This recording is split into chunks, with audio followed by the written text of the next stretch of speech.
Hello everyone, so hi this is Saurabh Raina. इस video में हम बात करेंगे one shot of amine chapter. इस चैप्टर को हम डिटेल में पढ़ेंगे, साथ में हम एनसीईआरटी के Intex question and example question भी सॉल्व करेंगे। अमाइंस क्या होते हैं? अमाइंस ऑर्गेनिक कंपाउंड होते हैं जो डिराइव किए जाते हैं बाय रिप्लेसिंग वन और more hydrogen atom of ammonia molecule by alkyl और एराइल ग्रुप। सपोज हमारे पास अमोनिया है, हमने एक हाइड्रोजन को रिप्लेस किया। किससे रिप्लेस कर सकते हैं? एल्काइल ग्रुप से या एराइल ग्रुप से, जैसे बेंजीन रिंग से हम रिप्लेस कर सकते हैं। ये R ग्रुप है तो हमारा RNH2 बन जाएगा।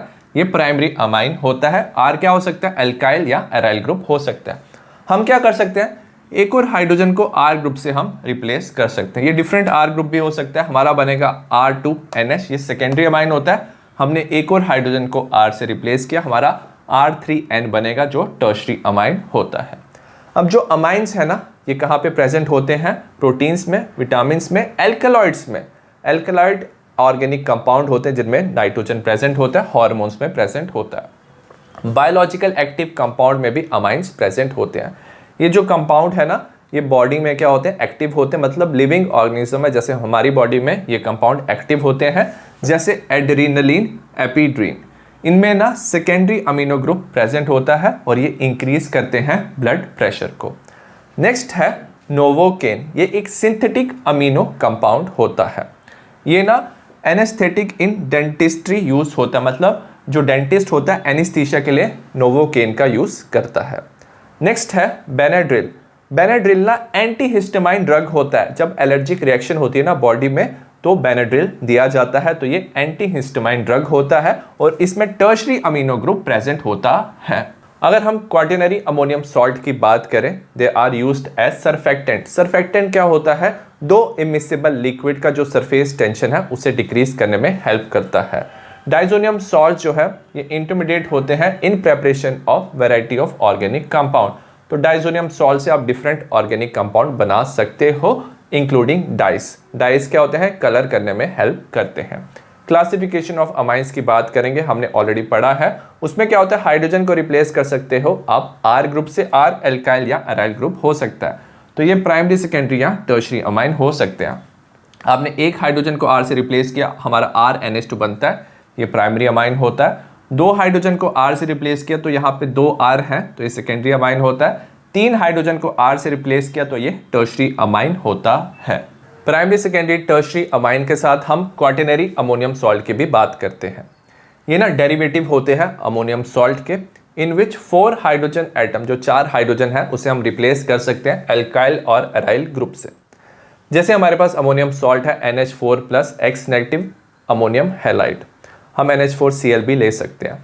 हमने 4 हाइड्रोजन को R ग्रुप से रिप्लेस कर दिया तो नाइट्रोजन के साथ 4 R ग्रुप अटैच होंगे। इसे हम लिखते हैं NR4+ X नेगेटिव। तो तभी इसे हम क्वार्टिनरी अमोनियम सॉल्ट कहते हैं, क्योंकि नाइट्रोजन के साथ 4 R ग्रुप अटैच हैं।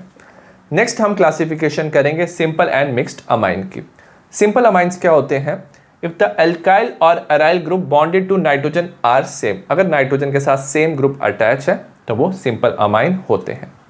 जैसे हमारे पास सेकेंडरी अमाइन है NH, दोनों तरफ C2H5 ग्रुप अटैच है तो ये डाई इथाइल अमाइन होगा। यहाँ पे देखोगे ये भी सेकेंडरी है, NH के साथ दोनों तरफ C6H5 बेंजीन अटैच है तो इसे हम डाईफिनाइल अमाइन कहते हैं। टर्शरी है, नाइट्रोजन के साथ 3 जगह CH3 ग्रुप अटैच है तो ये ट्राईमिथाइल अमाइन होगा। मिक्स्ड अमाइन क्या होते हैं? इफ द एल्काइल और aryl group bonded to nitrogen are different. अगर एल्काइल और एराइल ग्रुप जो है नाइट्रोजन के साथ जो जुड़े हैं वो डिफरेंट है, ये भी सेकेंडरी अमाइन है। यहाँ पे CH3 C2H5 है, अल्फाबेटिकल ऑर्डर में लिखेंगे, ये कॉमन नेम है। इथाइल मिथाइल अमाइन ये होगा।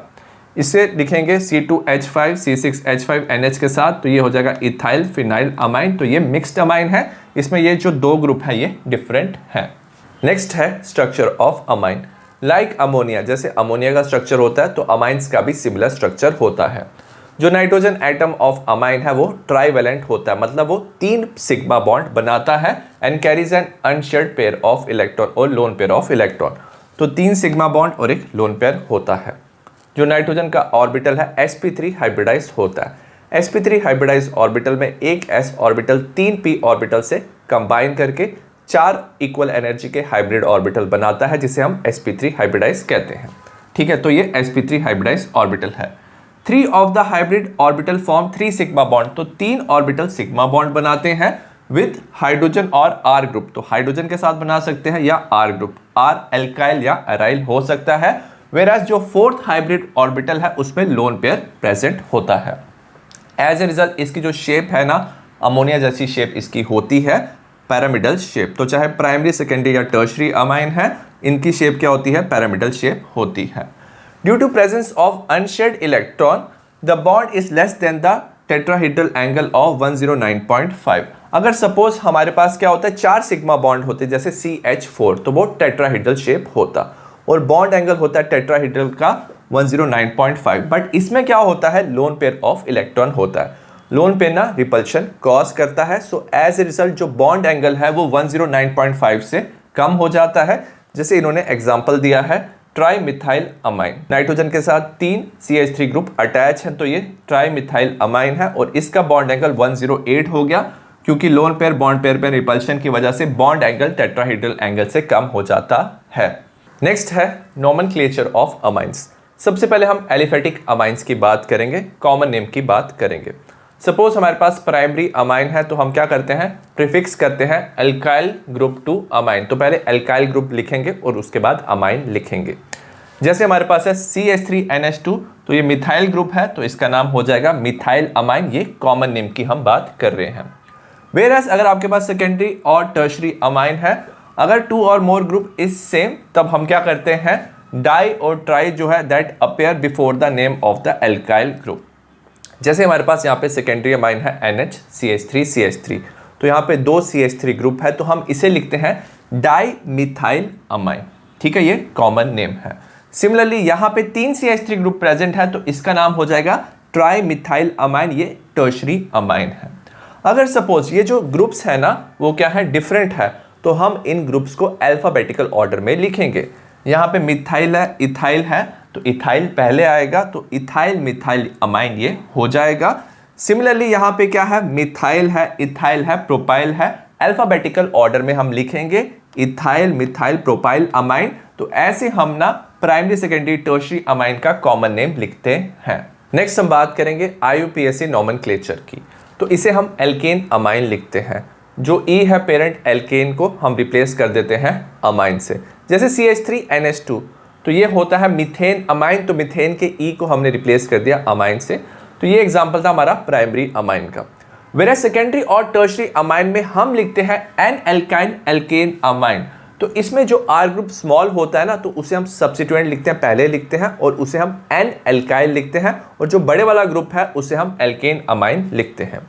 जैसे एग्जांपल है CH3NH2H5, ये ग्रुप जो है वो क्या है, स्मॉल है, तो इसे हम पहले लिखेंगे, एन जोड़ेंगे इसके साथ, एन मिथाइल, ये बड़ा ग्रुप है, तो इसे इथेन अमाइन लिखेंगे।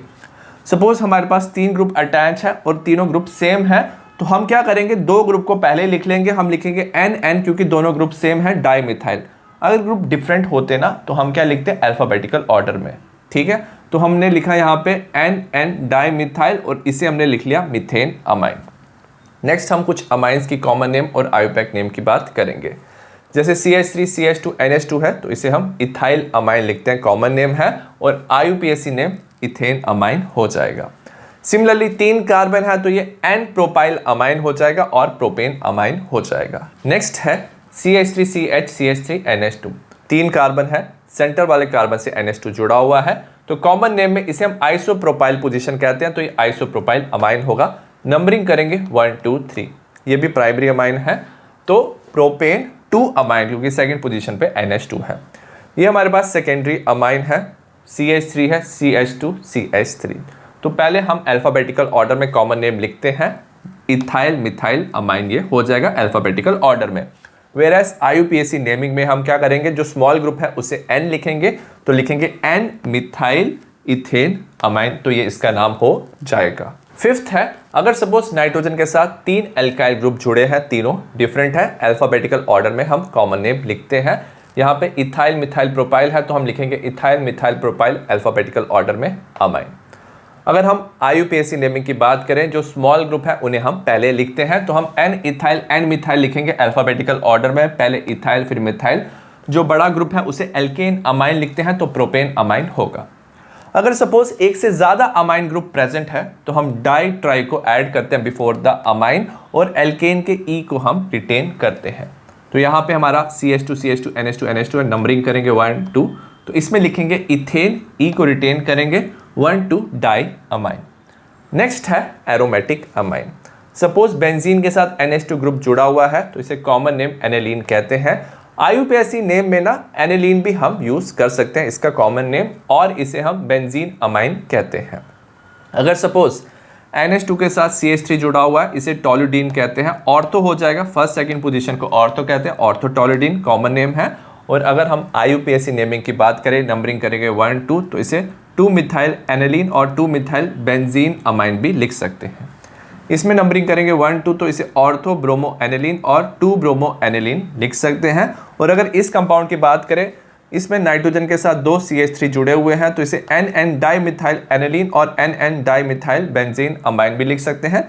ये जो नाम है ये common name and IUPAC name आप यूज कर सकते हो।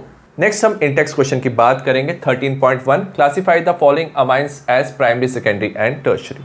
तो आप कैसे आइडेंटिफाई कर सकते हो primary secondary tertiary amine? Nitrogen के साथ कितने ग्रुप अटैच है, ठीक है, एल्काइल और एराइल ग्रुप, तो उससे हम आइडेंटिफाई कर सकते हैं।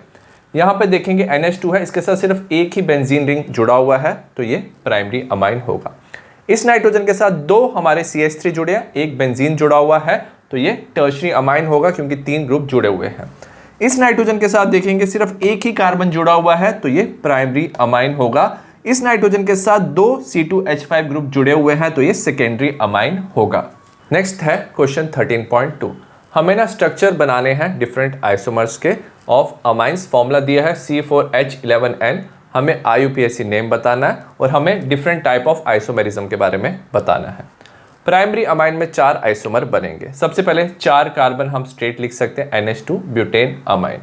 हम क्या कर सकते हैं, NH2 को ना इस कार्बन पे शिफ्ट कर सकते हैं, सेकेंड कार्बन पे, ये ब्यूटेन 2 अमाइन हो जाएगा। अब ये जो कार्बन है ना, हम इसकी क्या कर सकते हैं, कार्बन की चेन की ब्रांचिंग, यहाँ पे NH2 अटैच करेंगे, 2 मिथाइल प्रोपेन अमाइन। अगर NH2 को यहाँ पे शिफ्ट कर देते हैं, 2 मिथाइल प्रोपेन 2 अमाइन बन जाएगा। सेकेंडरी अमाइन में क्या हो सकता है, एक तरफ NH है, CH3 है और यहाँ पे प्रोपाइल ग्रुप है, तो हमारा बन जाएगा N मिथाइल प्रोपेन अमाइन। हम क्या कर सकते हैं, दोनों तरफ इथाइल लिख सकते हैं, N इथाइल इथेन अमाइन। और हम क्या कर सकते हैं, यहाँ पे हम इसमें ब्रांचिंग कर सकते हैं, NH-CH3, तो नंबरिंग करेंगे 1 2 3, ये लॉन्गेस्ट है, तो लिखते हैं ये क्या हो जाएगा, सब्स्टिट्यूएंट ट्वाइस पोजीशन पे है, सेकंड पोजीशन पे है 2 N methyl propane amine. Tertiary में सिर्फ एक ही कंपाउंड बनेगा, नाइट्रोजन के साथ CH3 C2H5 है, NN डाइमिथाइल इथेन अमाइन। अब हम बात करेंगे what are the type of isomerism ये एग्जिबिट करते हैं। चेन आइसोमेरिज्म में चेन डिफरेंट होता है बट फंक्शनल ग्रुप की पोजीशन सेम होती है। तो फर्स्ट एंड सेकंड को देखोगे, फंक्शनल ग्रुप की पोजीशन 1 है बट चेन क्या है, डिफरेंट है। सिमिलरली फिफ्थ एंड सिक्स्थ में अगर आप देखोगे, ये फिफ्थ एंड सिक्स्थ है, फंक्शनल ग्रुप जो है वो सेम है बट चेन डिफरेंट है, तो चेन आइसोमेरिज्म एग्जिबिट होगा। पोजीशन आइसोमेरिज्म की बात करेंगे, फंक्शनल ग्रुप की पोजीशन डिफरेंट होती है, जैसे first and third. First and third में अगर आप देखोगे, कार्बन के फर्स्ट कार्बन पे NH2 जुड़ा, यहाँ पे सेकंड कार्बन पे NH2 जुड़ा है, तो position of functional group different है, तो इसे पोजीशन आइसोमेरिज्म कहते हैं। वेरस मेटामेरिज्म में फंक्शनल ग्रुप के अराउंड जो एल्काइल ग्रुप है वो डिफरेंट होते हैं। तो सेकेंडरी अमाइन जो तीनों है वो क्या है, मेटामेरिज्म शो कर रहे हैं, फोर्थ सिक्स्थ एंड सेवंथ, क्योंकि फंक्शनल ग्रुप के अराउंड तीनों में एल्काइल ग्रुप डिफरेंट है। और याद रखना इसमें ना फंक्शनल आइसोमेरिज्म भी शो होता है, क्योंकि प्राइमरी सेकेंडरी टर्शरी में तीनों में फंक्शनल ग्रुप डिफरेंट है। नाइट्रोजन के साथ डिफरेंट नंबर ऑफ एल्काइल और एराइल ग्रुप प्रेजेंट है, तो तीनों ना फंक्शनल आइसोमेरिज्म भी शो करते हैं। नेक्स्ट हम बात करेंगे प्रेपरेशन ऑफ अमाइंस की। इसमें पहला है रिडक्शन ऑफ नाइट्रो कंपाउंड। इसमें हम क्या कर सकते हैं, जो नाइट्रो कंपाउंड है उसकी रिडक्शन से हम अमाइंस बना सकते हैं। This involve the reduction of nitro group either by catalytic hydrogenation. हम कैटालिटिक हाइड्रोजनेशन कर सकते हैं, हाइड्रोजन ऐड कर सकते हैं इन presence of finally divided metal. Powder form में मेटल लेते हैं जैसे निकल, प्लेडियम और प्लेटिनम, तो इसे कैटालिटिक हाइड्रोजनेशन कहते हैं। या हम रिडक्शन कर सकते हैं मेटल इन एसिडिक मीडियम।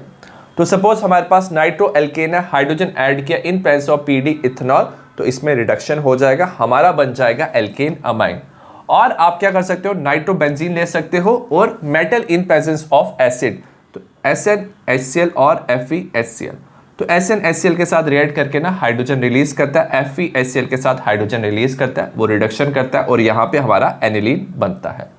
अगर हम बात करें इसमें प्रेफर्ड होता है iron scrap and HCl is preferred, तो Fe प्लस HCl जो है ये प्रेफर्ड मेथड होता है। क्यों ये प्रेफर्ड होता है? क्योंकि जब ये रिएक्ट करते हैं ना तो FeCl2 बन जाता है प्रोडक्ट में। अब ये जो प्रोडक्ट बना ना FeCl2 का, ये हाइड्रोलाइज हो सकता है और हाइड्रोलाइज करने पे ना ये HCl रिलीज कर देगा। तो HCl है वो रिएक्शन के बीच में रिलीज होता है। सो that's Y small amount of HCl चाहिए हमें स्टार्टिंग में टू इनिशिएट द रिएक्शन। तो थोड़ा सा आपको HCl चाहिए ताकि ये रिएक्शन इनिशिएट हो जाए। और रिएक्शन में क्या होगा, जब FeCl2 हाइड्रोलाइज करेगा तो वो वापस HCl दे देगा, तो रिएक्शन कंटिन्यू रहता है। सेकेंड है ammonolysis of alkyl halide. Alkyl और बेंजाइल हैलाइड जो होते हैं, एल्काइल हैलाइड RX होते हैं, बेंजाइल हैलाइड में बेंजीन के साथ CH2X होता है। जब हम इसे रिएक्ट करते हैं इथेनॉलिक सॉल्यूशन ऑफ अमोनिया, तो ये अंडरगो करता है न्यूक्लियोफिलिक सब्स्टिट्यूशन। तो अमोनिया एज ए न्यूक्लियोफाइल काम करता है, न्यूक्लियोफिलिक सब्स्टिट्यूशन होता है। जो हैलोजन एटम है ना इन दोनों का, वो रिप्लेस हो जाता है अमीनो ग्रुप से, NH2 ग्रुप से। और इसमें क्या होता है, cleavage of CX bond, carbon और हैलोजन का बॉन्ड ब्रेक हो जाता है बाय अमोनिया, तभी हम इसे अमोनोलिसिस कहते हैं। तो अमोनिया बॉन्ड ब्रेक करता है और ये जो रिएक्शन है ये कैरिड आउट होता है सील्ड ट्यूब में एट 373 केल्विन। हमने यहाँ पे अमोनिया लिया, RX के साथ एल्काइल हैलाइड के साथ रिएक्ट किया। एल्काइल हैलाइड में कार्बन पे डेल्टा पॉजिटिव, हैलोजन पे डेल्टा नेगेटिव चार्ज होगा। तो अमोनिया का यहाँ पे लोन पेयर ऑफ इलेक्ट्रॉन है, वो न्यूक्लियोफिलिक अटैक करेगा, ये वाला बॉन्ड ब्रेक कर देगा। कार्बन हैलोजन का बॉन्ड ब्रेक हो जाता है बाय अमोनिया, तभी हम इसे अमोनोलिसिस कहते हैं। अब R के साथ NH3+ बन गया, X नेगेटिव, इसे सब्स्टिट्यूटेड अमोनियम सॉल्ट कहते हैं। इसमें HX रिमूव कर दिया तो RNH2 प्राइमरी अमाइन बनता है। अब ये जो प्राइमरी अमाइन है ये भी एज ए न्यूक्लियोफाइल काम कर सकता है। अगर आपने एक और एल्काइल हैलाइड लिया है तो ये नाइट्रोजन उस पर अटैक करेगा, यहाँ पे HX रिमूव हो जाएगा, हमारा R2NH बनता है सेकेंडरी अमाइन। आपने एक और एल्काइल हैलाइड लिया तो सेकेंडरी अमाइन भी उस पर अटैक करेगा, HX रिमूव हो जाएगा, टर्शरी अमाइन बन जाएगा। फिर हमने RX के साथ रिएक्ट किया तो ये इस पे अटैक करेगा, हमारा यहाँ बन जाता है R4N+X नेगेटिव, इसे हम क्वार्टनरी अमोनियम सॉल्ट कहते हैं। हमने देखा था जब हम प्राइमरी अमाइन को अमोनिया के साथ रिएक्ट करते हैं तो हमारा अमोनियम सॉल्ट बनता है। अगर आप अमोनियम सॉल्ट को NaOH के साथ रिएक्ट करोगे तो आपको फ्री अमाइन मतलब प्राइमरी अमाइन मिल जाता है RNH2। अब इस मेथड का एक डिसएडवांटेज ये है, हमें mixture of primary secondary tertiary amines मिलता है, साथ में क्वांटिनरी अमोनियम सॉल्ट का भी मिक्सचर मिलता है। अगर हम चाहते हैं कि सिर्फ प्राइमरी अमाइन बने तो उसके लिए हम क्या करते हैं, एक्सेस ऑफ NH3 के साथ रिएक्ट करते हैं ताकि सिर्फ प्राइमरी अमाइन बने। अगर ऑर्डर ऑफ रिएक्टिविटी की बात करेंगे तो RI सबसे ज्यादा रिएक्टिव है, देन RBr, RCl। RI सबसे ज्यादा रिएक्टिव इसलिए है क्योंकि RI में कार्बन आयोडीन का बॉन्ड ब्रेक करना सबसे ज्यादा ईजी होता है, तो ये सबसे ज्यादा रिएक्टिव होगा। नेक्स्ट है example 13.1, right chemical equation for following reaction. हमें इक्वेशन बनाना है, reaction of ethanolic NH3 with C2H5।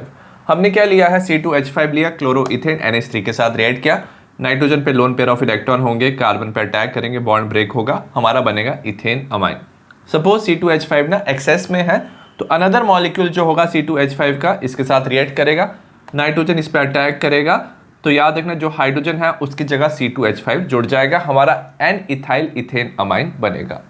Another molecule आपने लिया C2H5Cl का, तो अगेन हाइड्रोजन की जगह C2H5 जुड़ जाएगा, हमारा NN di ethyl ethane amine बनेगा। और अगर आपने एक और मॉलिक्यूल लिया C2H5Cl का तो हमारा क्वांटिनरी अमोनियम सॉल्ट बनेगा। सेकेंड है ammonolysis of benzyl chloride. Benzyl chloride क्या होता है, C6H5CH2Cl लिया है, reaction of amine so formed with 2 moles of CH3Cl।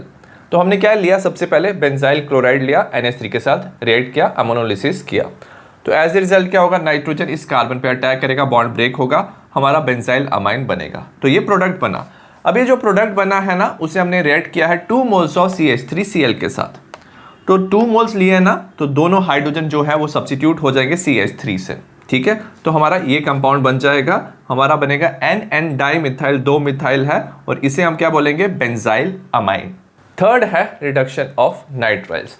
जो नाइट्राइल्स है उसकी आप रिडक्शन कर सकते हो लिथियम एल्यूमिनियम हाइड्राइड के साथ, सोडियम मर्क्यूरी का अलॉय विद C2H5OH इथेनॉल के साथ, और कैटालिटिक हाइड्रोजनेशन आप कर सकते हो नाइट्राइल की, तो हमारा क्या बन जाता है, प्राइमरी अमाइन बनता है। हमने लिया है RCN, hydrogen in presence of निकल, ये कैटालिटिक हाइड्रोजनेशन है। और आप क्या ले सकते हो, सोडियम एमलगम ले सकते हो, C2H5OH। तो ये क्या होता है, रिएक्ट करता है ना, यहाँ से हाइड्रोजन को डिस्प्लेस करता है, वो हाइड्रोजन यहाँ पे रिडक्शन करके प्राइमरी अमाइन RCH2NH2 बनाता है। एग्जाम्पल है इथेन नाइट्राइल की, हम रिएक्ट कर सकते हैं लिथियम एल्यूमिनियम हाइड्राइड के साथ, तो हमारा इथेन अमाइन बन जाएगा CH3CH2NH2। फोर्थ है रिडक्शन ऑफ अमाइड। अगर हमारे पास अमाइड है, अमाइड होता है RCONH2, अगर उसकी रिडक्शन करें लिथियम एल्यूमिनियम हाइड्राइड के साथ तब भी हमें अमाइंस मिलते हैं। तो अगर आपने इसकी रिडक्शन की lithium aluminium hydride with water तो आपका प्राइमरी अमाइन RCH2NH2 बनता है। सिमिलरली अगर आपके पास इथेन अमाइड है, आपने रिएक्ट किया है इसे लिथियम एल्यूमिनियम हाइड्राइड वाटर के साथ, तो इसकी रिडक्शन हो जाएगी, हमारा बनेगा CH3CH2NH2, इथेन अमाइन बनेगा। फिफ्थ है गैब्रियल थैलीमाइड सिंथेसिस। इसमें हम प्रिपेयर कर सकते हैं प्राइमरी अमाइन।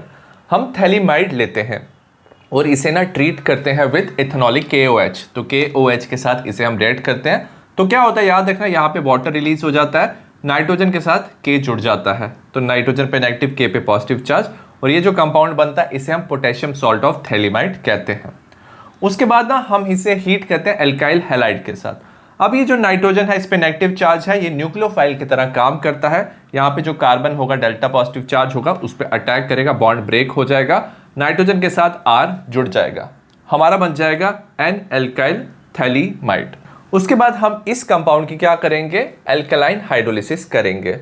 हम एक्वस NaOH के साथ इसकी हाइड्रोलिसिस करेंगे, हमारा बनेगा C double bond O ONA ONA, साथ में RNH2 बनता है विच इज प्राइमरी अमाइन।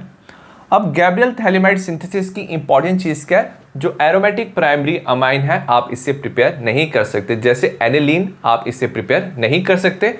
क्यों नहीं कर सकते, क्योंकि जो अराइल हैलाइड है do not undergo nucleophilic substitution. Aryl halide मतलब क्या होता है, बेंजीन के साथ क्या है, X हैलोजन जुड़ा है। सपोज RX की जगह ये एल्काइल हैलाइड लिया था, अगर आपने अराइल हैलाइड लिया होता तो न्यूक्लियोफिलिक सब्स्टिट्यूशन नहीं होता, क्योंकि हैलोजन और कार्बन के बीच में पार्शियल डबल बॉन्ड आता है रेजोनेंस से। सो एज ए रिजल्ट ये जो बॉन्ड है वो ब्रेक नहीं होता है और आपका एरोमेटिक प्राइमरी अमाइन नहीं बनता है। नेक्स्ट मेथड है Hoffmann bromide amide degradation reaction. इसमें भी हम प्राइमरी अमाइन बना सकते हैं। हम क्या लेते हैं, अमाइड लेते हैं, जैसे RCONH2, इसे हम रिएक्ट करते हैं ब्रोमीन इन एक्वस और इथेनॉलिक सॉल्यूशन ऑफ NaOH, तो ब्रोमीन NaOH लेते हैं। एज ए रिजल्ट हमारा अमाइन बनता है RNH2 contain 1 carbon less than the amide. तो अमाइड से ना एक कार्बन इसमें क्या हो जाता है, लेस हो जाता है। तो आपने लिया RCONH2, bromine in presence of NaOH react किया, तुम्हारा RNH2 Na2CO3 NaBr H2O बनता है, और इसमें जो अमाइन बनाना उसमें एक कार्बन कम होता है as compare to amide. Example लेते हैं, इथेन अमाइड ब्रोमीन NaOH के साथ रिएक्ट किया, हमारा बन जाएगा methane amine. Number of carbon क्या हो गए, कम हो गए, एक कार्बन कम हो गया, साथ में Na2CO3 NaBr और वाटर बनता है। नेक्स्ट हम बात करेंगे example 13.2, right chemical equation for the conversion. हमें इक्वेशन बताना है, हमें दिया है CH3CH2Cl दिया है, हमें कन्वर्ट करना है CH3CH2CH2NH2 में। इसमें नंबर ऑफ कार्बन क्या हो रहे हैं, इंक्रीज हो रहे हैं। तो हम क्या कर सकते हैं, इसे ना NaCN या KCN के साथ रिएक्ट कर सकते हैं क्लोरो इथेन को, तो न्यूक्लियोफिलिक सब्स्टिट्यूशन होता है, तो CH2 के साथ CN जुड़ जाएगा, नंबर ऑफ कार्बन इंक्रीज हो जाएंगे। उसके बाद हम रिडक्शन कर सकते हैं लिथियम एल्यूमिनियम हाइड्राइड के साथ, हमारा नंबर ऑफ कार्बन इंक्रीज हो गया, CH3CH2CH2NH2 बन गया, तो ये हमारा क्या बन गया, प्रोपेन अमाइन बन गया। नेक्स्ट दिया C6H5CH2Cl, C6H5CH2CH2NH2, इसमें भी नंबर ऑफ कार्बन इंक्रीज कर रहे हैं, तो इसे भी NaCN के साथ रिएक्ट करेंगे, CH2CN बन जाएगा। उसके बाद रिडक्शन कर सकते हैं हाइड्रोजन इन प्रेजेंस ऑफ निकल CH2NH2, तो इसमें भी नंबर ऑफ कार्बन इंक्रीज हो गए। नेक्स्ट है example 13.3, write structure and IUPAC name. ठीक है, पहला दिया है amide which give propane amine by Hofmann bromide amide degradation, तो हमें अमाइड बताना है।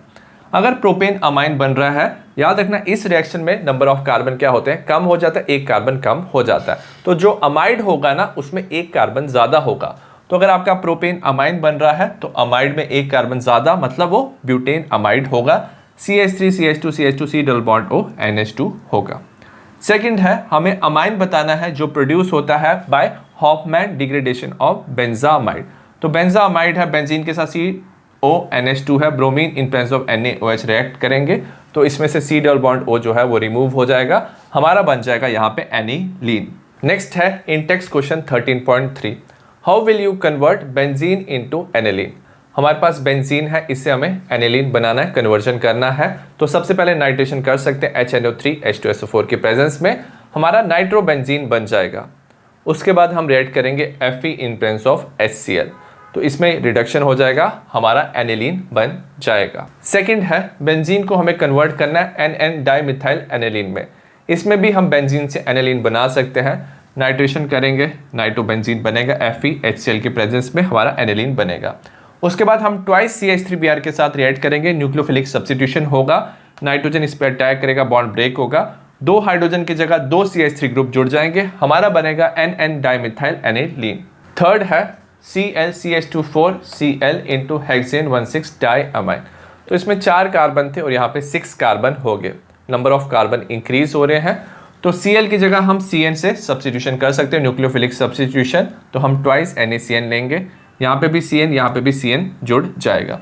उसके बाद हम इसकी रिडक्शन कर सकते हैं लिथियम एल्यूमिनियम हाइड्राइड के साथ, हमारा बन जाएगा CH2NH2 CH2NH2 और हमारा ये कंपाउंड बन गया हेक्सेन 1,6 डाइअमाइन। नेक्स्ट हम बात करेंगे फिजिकल प्रॉपर्टीज ऑफ अमाइंस की। पहला है physical state, the lower aliphatic amines, जिसमें नंबर ऑफ कार्बन कम होते हैं तो वो गैसेस होते हैं विथ फिशी ऑर्डर, मतलब अनप्लेजेंट स्मेल आती है। प्राइमरी अमाइन विथ 3 और मोर कार्बन एटम, अगर प्राइमरी अमाइन है 3 या उससे ज़्यादा कार्बन है तो वो लिक्विड होते हैं। हायर वन, अगर नंबर ऑफ कार्बन बहुत ज़्यादा है तो वो सॉलिड होते हैं। अगर हम एनिलीन और अदर एराइल अमाइन की बात करें, नॉर्मली वो कलरलेस होते हैं but get coloured on storage due to atmospheric oxidation, तो जो एटमॉस्फेरिक ऑक्सीजन है वो उससे ऑक्सीडाइज करके इनमें कलर आ सकता है। नेक्स्ट है सॉल्युबिलिटी, जो लोअर अमाइंस है वो सॉल्युबल होते हैं वाटर में, क्योंकि ये वाटर के साथ हाइड्रोजन बॉन्ड बना सकते हैं। जैसे हमारे पास है RNH2 प्राइमरी अमाइन है, यहाँ पे वाटर है, तो हाइड्रोजन और ऑक्सीजन के बीच में क्या बन सकता है, हाइड्रोजन बॉन्ड बन सकता है। नाइट्रोजन पे भी डेल्टा नेगेटिव, हाइड्रोजन पे डेल्टा पॉजिटिव, तो इसके बीच में भी क्या बन सकता है, हाइड्रोजन बॉन्ड बन सकता है, बिकॉज ये हाइड्रोजन बॉन्ड बना सकते हैं वाटर के साथ, so that's why they are soluble, और लोअर अमाइंस जो होते हैं वो सॉल्युबल होते हैं। अगर हम अमाइंस की सॉल्युबिलिटी की बात करें, जो सॉल्युबिलिटी है वो डिक्रीज होता है with increase in size of hydrophobic alkyl part. अगर आपने नंबर ऑफ कार्बन इंक्रीज किया ना अमाइंस में, तो वो ना हाइड्रोफोबिक पार्ट होता है, सो वो ना इंटरफेयर करता है हाइड्रोजन बॉन्डिंग से और सॉल्युबिलिटी डिक्रीज होती है। सो एज ए रिजल्ट जो हायर अमाइंस है वो इनसॉल्युबल होते हैं वाटर में।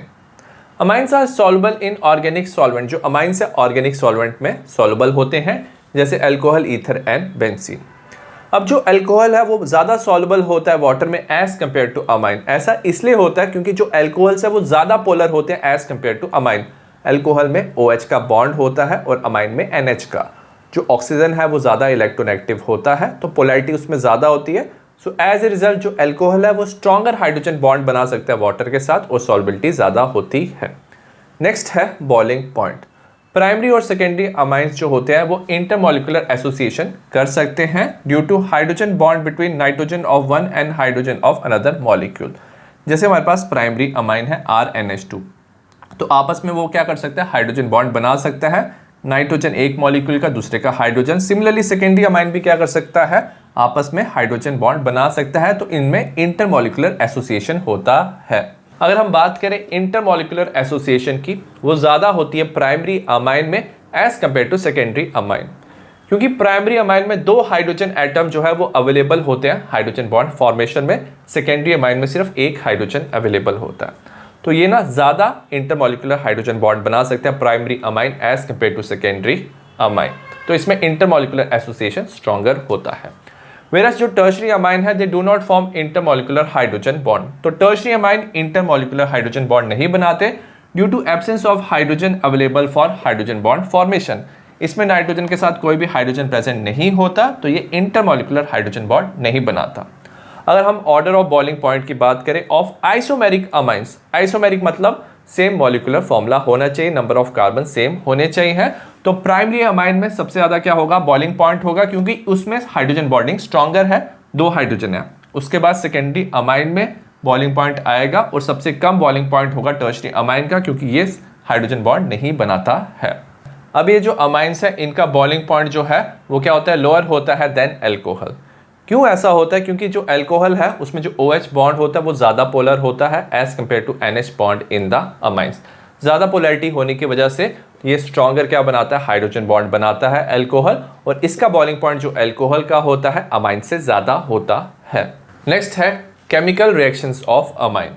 Difference in electronegativity between nitrogen and hydrogen. जो अमाइंस है वो केमिकली रिएक्टिव होते हैं। सबसे पहला रीज़न है क्योंकि इलेक्ट्रोनेगेटिविटी का डिफरेंस होता है नाइट्रोजन एंड हाइड्रोजन में। अब इनके पास अनशेयर्ड पेयर ऑफ इलेक्ट्रॉन्स भी होते हैं नाइट्रोजन एटम पे, तो इसकी वजह से ये रिएक्टिव होते हैं। Number of hydrogen atom attach to nitrogen also decide the course of reaction.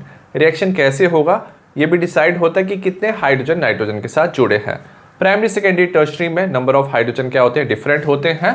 So as a result ये डिफरेंट तरह की रिएक्शन शो करते हैं। अमाइन जो है वो न्यूक्लियोफाइल की तरह भी काम करते हैं क्योंकि इनके पास अनशेयर्ड इलेक्ट्रॉन पेयर होता है, तो पॉजिटिव सेंटर पे ये अटैक कर सकते हैं। सबसे पहले हम बात करेंगे बेसिक कैरेक्टरिस्टिक्स ऑफ अमाइंस। जो अमाइंस है ना वो बेसिक नेचर के होते हैं और वो एसिड के साथ रिएक्ट करके सॉल्ट बनाते हैं। जैसे RNH2HX है तो यहाँ से ये हाइड्रोजन एक्सट्रैक्ट कर सकते हैं, हमारा RNH3+ X नेगेटिव बनाते हैं तो सॉल्ट बनाते हैं। तो अमाइंस बेसिक होते हैं, एसिड के साथ कंबाइन करके सॉल्ट बनाते हैं।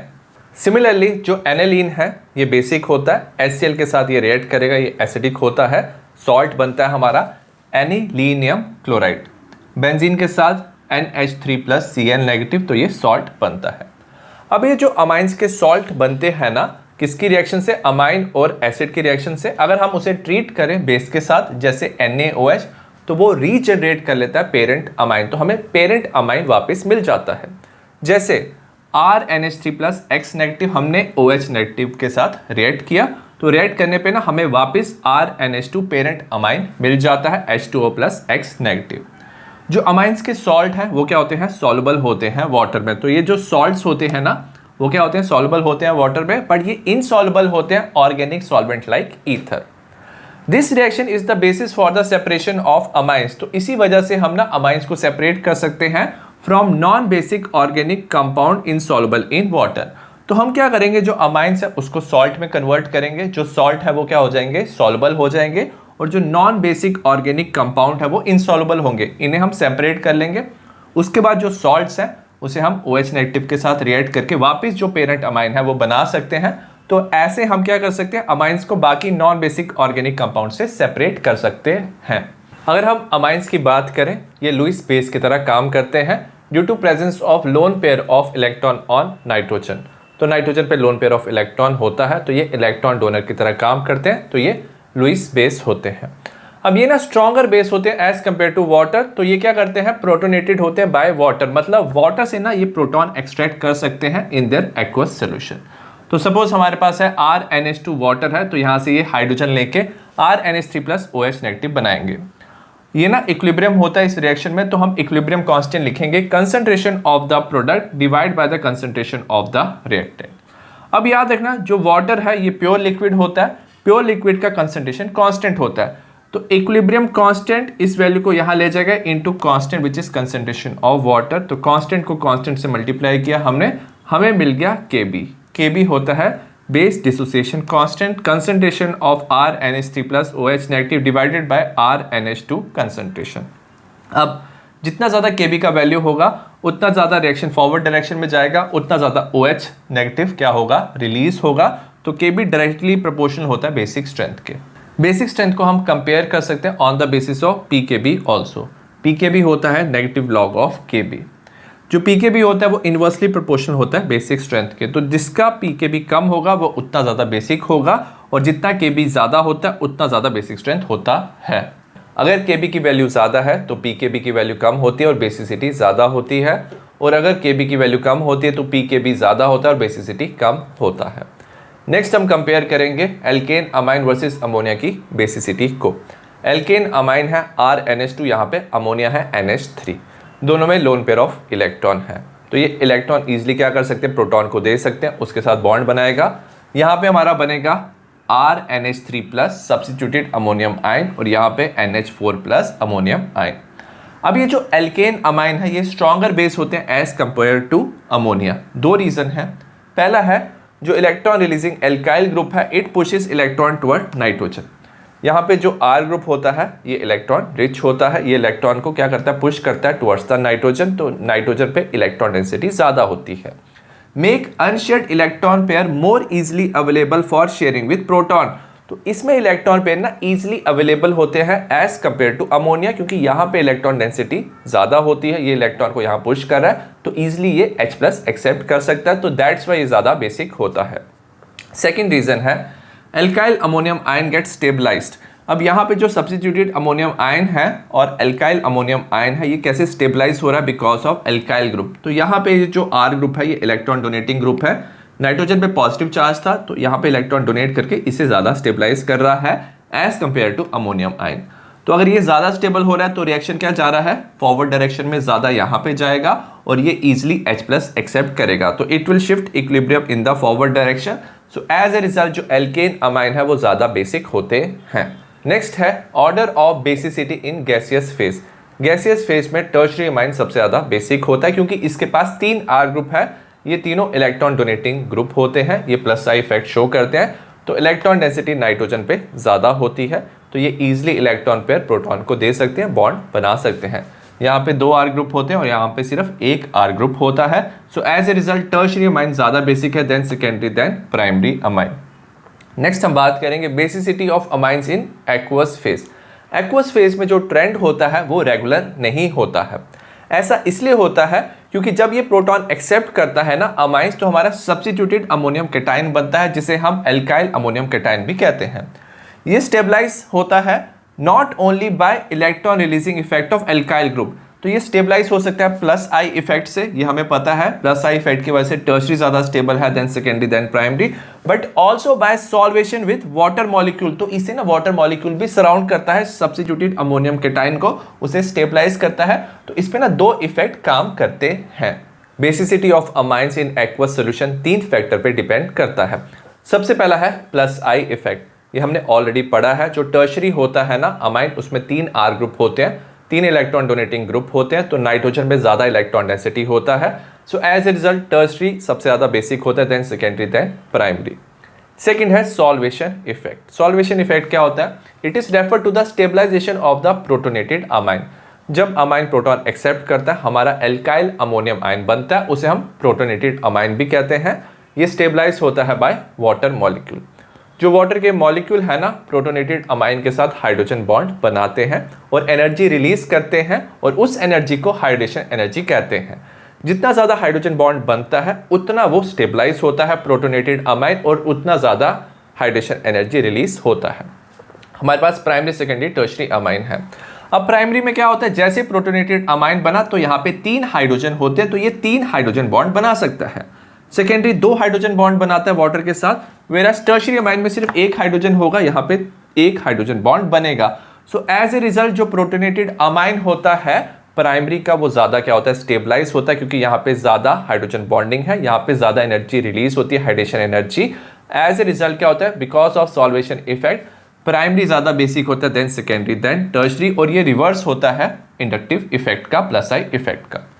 इसमें थर्ड फैक्टर भी है which is called as steric factor. Crowding effect of alkyl group around the nitrogen atom. अगर नाइट्रोजन एटम के साथ ज़्यादा R ग्रुप अटैच है तो वो हिंड्रेंस करते हैं प्रोटोनेशन ऑफ अमाइन, मतलब बेसिक कैरेक्टर को कम करते हैं, और ये ना ऑब्स्ट्रक्ट कर सकते हैं, मतलब इंटरफेयर करते हैं ये जो एल्काइल ग्रुप है hydrogen bonding of protonated amine. तो हाइड्रोजन बॉन्डिंग में भी एल्काइल ग्रुप इंटरफेयर करते हैं, और अगर आपने साइज इंक्रीज किया ना एल्काइल ग्रुप का तो ये जो हिंड्रेंस कॉज करते हैं और स्टेरिक फैक्टर कॉज करते हैं वो भी क्या करते हैं, ज़्यादा करते हैं। एज ए रिजल्ट क्या होता है, बेसिसिटी कम होती है। अगर हम एल्काइल ग्रुप की बात करें वो स्मॉल है, जैसे CH3 ग्रुप है, तो वो कोई स्टेरिक हिंड्रेंस कॉज नहीं करता हाइड्रोजन बॉन्डिंग में। बट अगर आपने एल्काइल ग्रुप को इंक्रीज किया जैसे CH3 से C2H5 तो ये स्टेरिक हिंड्रेंस कॉज करता है और हाइड्रोजन बॉन्डिंग में इंटरफेयर करता है, तो ऑर्डर ऑफ बेसिसिटी चेंज हो जाता है। जो बेसिसिटी का ऑर्डर है वो 3 फैक्टर से डिसाइड होता है एक्वस सॉल्यूशन में, +I effect, solvation effect and steric factor.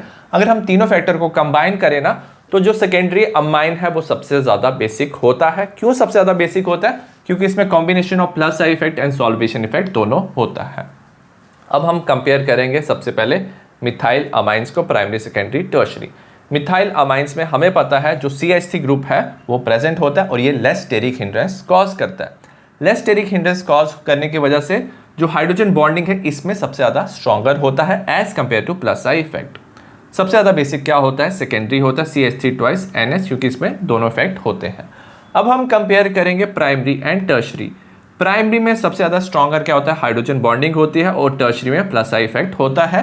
But इसमें क्योंकि लेस स्टेरिक हिंड्रेंस है, हाइड्रोजन बॉन्डिंग ज़्यादा स्ट्रॉन्गर होता है, सॉल्वेशन इफेक्ट ज़्यादा होता है, तो प्राइमरी अमाइन टर्शरी अमाइन से ज़्यादा बेसिक होता है।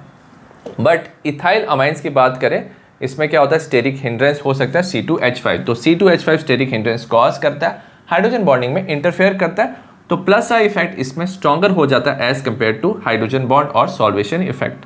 सबसे ज़्यादा बेसिक क्या होगा, सेकेंडरी होगा।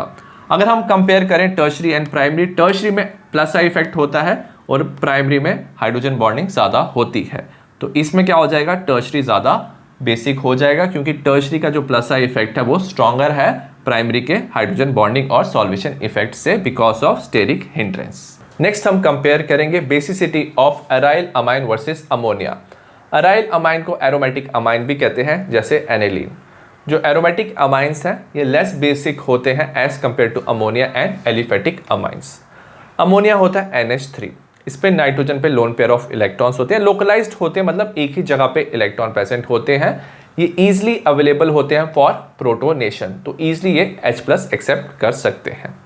वेरस एनिलीन की बात की जाए ना, तो इसमें जो इलेक्ट्रॉन है ये रेजोनेंस में रहते हैं, डीलोकलाइज रहते हैं। तो unshared electron pair on nitrogen atom to be in conjugation with benzene ring, तो बेंजीन रिंग के साथ ये जो इलेक्ट्रॉन है ये कॉन्जुगेशन रेजोनेंस करते हैं, प्लस आर इफेक्ट करते हैं। तो एज ए रिजल्ट जो ये इलेक्ट्रॉन पेयर है ये लेस अवेलेबल होते हैं फॉर प्रोटोनेशन। तो अमोनिया में इलेक्ट्रॉन ज़्यादा अवेलेबल है, एनिलीन में इलेक्ट्रॉन कम अवेलेबल है, तो अमोनिया ज़्यादा क्या होता है, बेसिक होता है। अनदर रीजन है anilinium ion obtained by accepting proton has only 2 resonance structure. अगर सपोज एनिलीन ने प्रोटॉन एक्सेप्ट कर भी लिया ना, तो ये बनाता है एनिलीनियम आयन, इसमें बेंजीन के साथ NH3+ होता है और ये सिर्फ 2 ही रेजोनेंस स्ट्रक्चर बनाता है। तो इससे ज़्यादा क्या स्टेबल होता है, एनिलीन, तो it is less stable as compare to aniline. तो एनिलीनियम आयन जो है वो लेस स्टेबल होता है, तो aniline has less tendency to accept proton, तो दैट्स वाई जो एनिलीन है वो ईजिली प्रोटॉन एक्सेप्ट नहीं करता है और वो लेस बेसिक होता है as compare to ammonia and aliphatic amine. Next है effect of substituent on the basic strength of aromatic amine. Suppose हमारे पास एरोमेटिक अमाइन है एनिलीन और हमने सब्स्टिट्यूएंट अटैच किए, तो बेसिक स्ट्रेंथ में क्या चेंज आता है। सबसे पहले इलेक्ट्रॉन रिलीजिंग ग्रुप ERG और इलेक्ट्रॉन डोनेटिंग ग्रुप भी इसे कहते हैं। तो अगर इलेक्ट्रॉन रिलीजिंग ग्रुप है तो ये इलेक्ट्रॉन डेंसिटी नाइट्रोजन पे इंक्रीज करते हैं और बेसिक स्ट्रेंथ इंक्रीज करते हैं।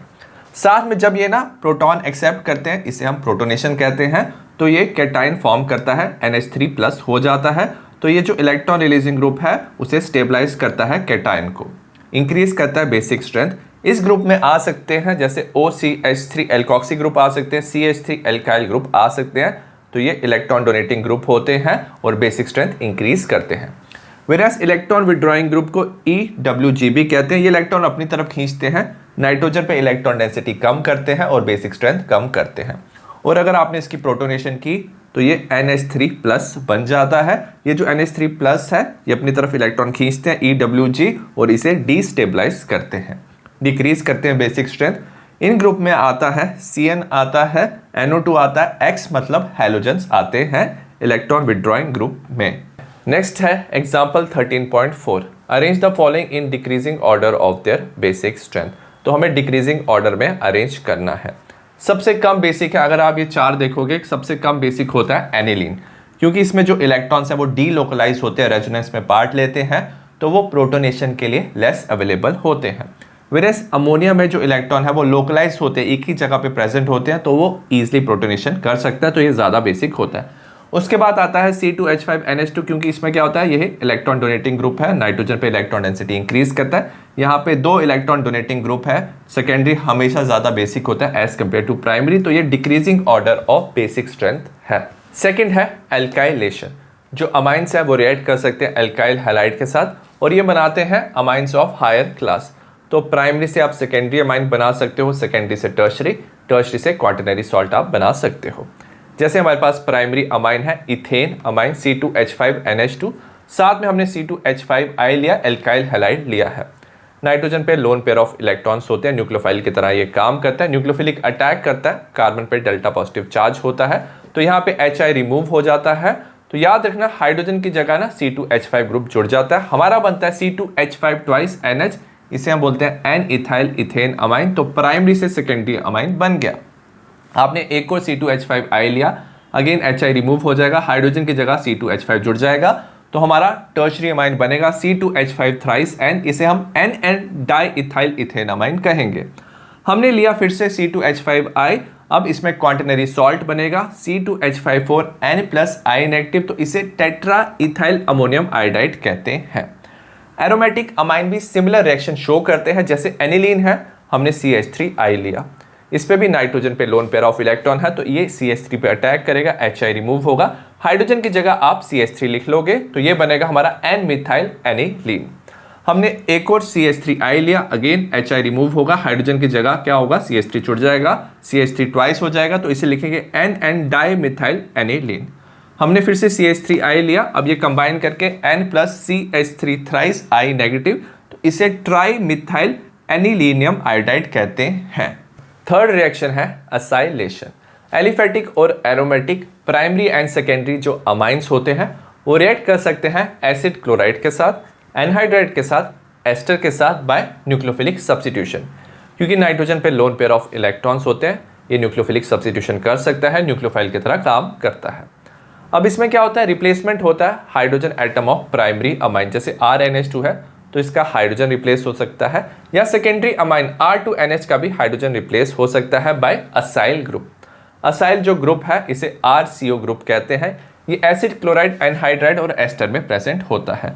तो ये जो ग्रुप है ना, hydrogen of primary secondary amine को रिप्लेस कर देता है, वहां पे जुड़ जाता है अमाइंस के साथ, और इस रिएक्शन को हम असाइलेशन कहते हैं, क्योंकि इसमें असाइल ग्रुप जुड़ गया। अब इंपॉर्टेंट चीज क्या, जो टर्शरी अमाइन है ये रिएक्शन शो नहीं करता, क्योंकि उसके नाइट्रोजन के साथ कोई हाइड्रोजन प्रेजेंट नहीं होता, और ये जो प्रोडक्ट ऑब्टेन होता है इसे हम अमाइड कहते हैं। C double bond O NH जो बनता है इसे हम अमाइड कहते हैं। ये जो रिएक्शन है it is carried out in presence of stronger base than amine. तो अमाइन से हम स्ट्रॉन्गर बेस ले सकते हैं, जैसे पायरिडीन, ये एज ए कैटलिस्ट काम करता है। क्योंकि प्रोडक्ट में ना वन ऑफ द प्रोडक्ट हमारा HCl होता है, ये एसिड है, तो बेस इसे न्यूट्रलाइज कर देता है, इसकी कंसंट्रेशन को कम कर देता है और इक्विलिब्रियम को फॉरवर्ड डायरेक्शन में शिफ्ट करता है राइट हैंड साइड में, तो concentration of the product increase होता है। जैसे हमारे पास प्राइमरी अमाइन है इथेन अमाइन है C2H5NH2, यहाँ में हमने लिया है एसिड क्लोराइड लिया, तो इसमें एसाइलेशन होता है in presence of base. Nitrogen इस कार्बन पे अटैक करेगा, डेल्टा पॉजिटिव चार्ज है, ये इलेक्ट्रॉन ऑक्सीजन पे शिफ्ट हो जाएगा, हमारा बनेगा NHH, यहाँ पे पॉजिटिव चार्ज, इस कार्बन के साथ CH3O नेगेटिव Cl यहाँ पे बन गया। अब क्या होता है, क्योंकि नाइट्रोजन ज़्यादा इलेक्ट्रोनेगेटिव होता है, ये इलेक्ट्रॉन यहाँ पे शिफ्ट हो जाएंगे, H+ रिमूव हो जाएगा, यहाँ से इलेक्ट्रॉन यहाँ पे शिफ्ट हो जाएंगे, डबल बॉन्ड आएगा, यहाँ से Cl रिमूव हो जाएगा, तो HCl रिमूव हो जाएगा। डायरेक्टली हम रिएक्शन कैसे लिख सकते हैं, यहाँ से हाइड्रोजन Cl को आपने रिमूव कर दिया, HCl को, इस कार्बन को आप इस नाइट्रोजन से जोड़ दो, तो हमारा बनता है C2H5NH C double bond O CH3। इस कंपाउंड को बोलते हैं, नाइट्रोजन के साथ इथाइल ग्रुप जुड़ा है, एन इथाइल 2 कार्बन है, इथेन अमाइड इसे हम कहते हैं, और ये एसाइलेशन होता है। सिमिलरली अगर हमने सेकेंडरी अमाइन लिया है, जैसे एन इथाइल इथेन अमाइन, तो हम इसे रिएक्ट कर सकते हैं एसिटाइल क्लोराइड जैसे CH3C double bond O Cl के साथ, इन प्रेजेंस ऑफ बेस हम पायरिडीन लेते हैं, HCl रिमूव होता है, ये कार्बन इसके साथ जुड़ जाता है, हमारा प्रोडक्ट बनता है नाइट्रोजन के साथ NN डाई इथाइल है, और इसे हम बोलते हैं ethane amide plus HCl release होता है। नेक्स्ट हमने लिया है बेंजीन अमाइन, और हमने एनिलीन लिया है, साथ में एथेनोइक एनहाइड्राइड लिया है, इसमें भी असाइलेशन होता है, ये वाला जो ग्रुप है यहाँ पे जुड़ जाएगा, हाइड्रोजन रिमूव हो जाएगा, हमारा C double bond O CH3 जुड़ जाता है NH के साथ, इसे हम बोलते हैं N फिनाइल इथेन अमाइड, और इसे हम एसिटेनोलीड भी कहते हैं, और साथ में ये वाला जो ग्रुप है हाइड्रोजन के साथ कंबाइन करके हमारा एथेनोइक एसिड देता है। नेक्स्ट अगर हम ना असाइलेशन करें ना बेंजोइल क्लोराइड के साथ, विच इज C6H5COCl, तो इसे हम बेंजोइलेशन भी कहते हैं। जैसे हमने मीथेन अमाइन लिया, बेंजोइल क्लोराइड के साथ रिएक्ट किया, C6H5COCl, HCl रिमूव हो जाएगा, ये C डबल बॉन्ड O उसके साथ जुड़ जाएगा हाइड्रोजन रिमूव करके, हमारा बनेगा N methyl benzamide plus HCl। तो जब हम बेंजोइल क्लोराइड लेते हैं तो इस एसाइलेशन को हम बेंजोइलेशन भी कहते हैं। फोर्थ है कार्बल अमाइन रिएक्शन, जो aliphatic and aromatic primary amine है। जब आप इसे क्या करते हो, हीट करते हो क्लोरोफॉर्म के साथ which is CHCl3 and ethanolic solution of KOH, तो ये आइसोसाइनाइड और कार्बल अमाइन बनाते हैं। ये जो कंपाउंड बनता है ना, इसकी फाउल स्मेल होती है। सेकेंडरी और टर्शरी अमाइन ये रिएक्शन शो नहीं करते, सो दैट्स वाई इसे हम कार्बल अमाइन और आइसोसाइनाइड टेस्ट करते हैं। ये यूज होता है for detection of primary amine. तो प्राइमरी अमाइन जो है वो क्लोरोफॉर्म और इथेनॉलिक सोल्यूशन ऑफ KOH के साथ क्या बनाते हैं, फाउल स्मेल प्रोड्यूस करते हैं। तो उससे हम डिटेक्ट कर सकते हैं प्रेजेंस ऑफ प्राइमरी अमाइन। तो इसे कार्बल अमाइन आइसोसाइनाइड टेस्ट कहते हैं। जैसे हमारे पास प्राइमरी अमाइन है, क्लोरोफॉर्म हमने लिया, KOH के साथ हीट किया तो हमारा एल्काइल आइसोसाइनाइड बनेगा, तो इसकी फाउल स्मेल होती है। सिमिलरली हमने प्राइमरी एरोमेटिक अमाइन लिया, जैसे एनिलीन लिया, क्लोरोफॉर्म KOH के साथ हीट किया तो हमारा फिनाइल आइसोसाइनाइड बना, इसकी फाउल स्मेल होती है। तो इसे हम कार्बल अमाइन रिएक्शन कहते हैं। फिफ्थ है reaction with nitrous acid. Amines of different class, मतलब प्राइमरी सेकेंडरी टर्शरी जो अमाइंस है वो रिएक्ट कर सकते हैं नाइट्रस एसिड के साथ और डिफरेंट प्रोडक्ट देते हैं। Nitrous acid being an unstable acid, तो काफ़ी ये अनस्टेबल एसिड होता है nitrous acid, is prepared in situ by the reaction of sodium nitrite and dilute HCl। तो विद इन द रिएक्शन हम नाइट्रस एसिड प्रिपेयर करते हैं जो अनस्टेबल एसिड होता है। कैसे प्रिपेयर करते हैं, NaNO2 लेते हैं, sodium nitrite and dilute HCl, तो ये दोनों आपस में रिएक्ट करके नाइट्रस एसिड प्रोड्यूस करते हैं। तो इसे हम इन situ प्रेपरेशन कहते हैं। सबसे पहला है primary aliphatic amine. Primary aliphatic जो अमाइन है, जब आप इसे नाइट्रस एसिड के साथ रिएक्ट करते हो तो ये भी डाइजोनियम सॉल्ट देता है। अब ये जो एलिफेटिक डाइजोनियम सॉल्ट बनता है इसमें कोई रेजोनेंस नहीं होता है, सो एज ए रिजल्ट ये अनस्टेबल होता है और ये डिकम्पोज होने पे नाइट्रोजन और एल्कोहल प्रोड्यूस करता है। तो हमने RNH2 लिया, नाइट्रस एसिड बनाया, हमने NaNO2 HCl से इन situ नाइट्रस एसिड बनाया, ये इसके साथ रिएक्ट करेगा, हमारा बनेगा एलिफेटिक डाइजोनियम सॉल्ट। ये अनस्टेबल होता है तो हाइड्रोलिसिस से एल्कोहल, नाइट्रोजन गैस और HCl देता है। क्वांटिटेटिव एवोल्यूशन ऑफ जो नाइट्रोजन है वो यूज्ड होता है इन estimation of amino acid and protein.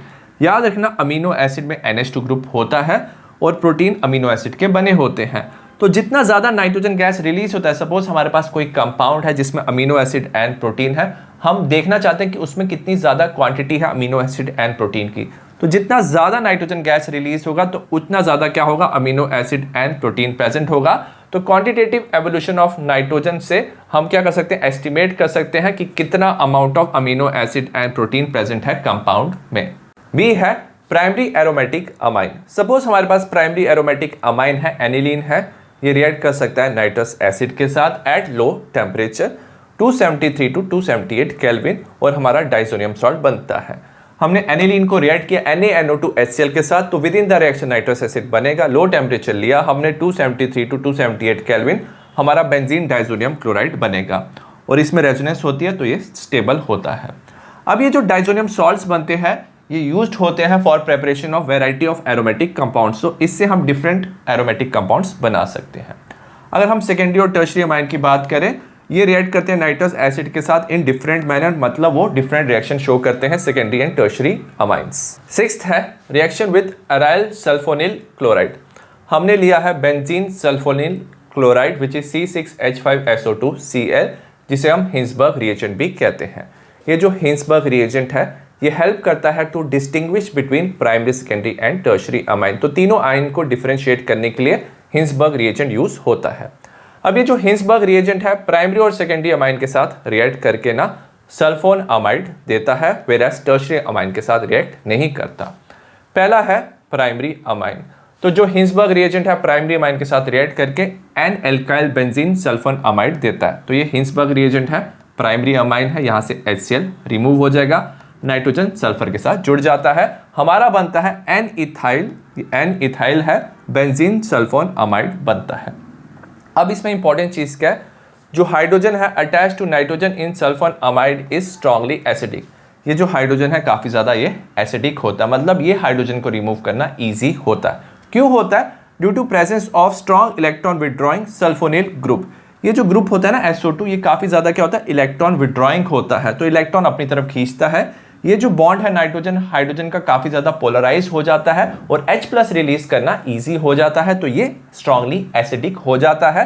As a result क्योंकि ये एसिडिक है, ये सॉल्युबल होता है अल्कली में, अल्कली के साथ रिएक्शन कर सकता है और ये सॉल्युबल हो जाता है अल्कली में।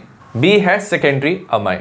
जो सेकेंडरी अमाइन है वो हिंसबर्ग रिएजेंट के साथ रिएक्ट कर सकता है और बनाता है NN डाइएल्काइल बेंजीन सल्फोन अमाइड।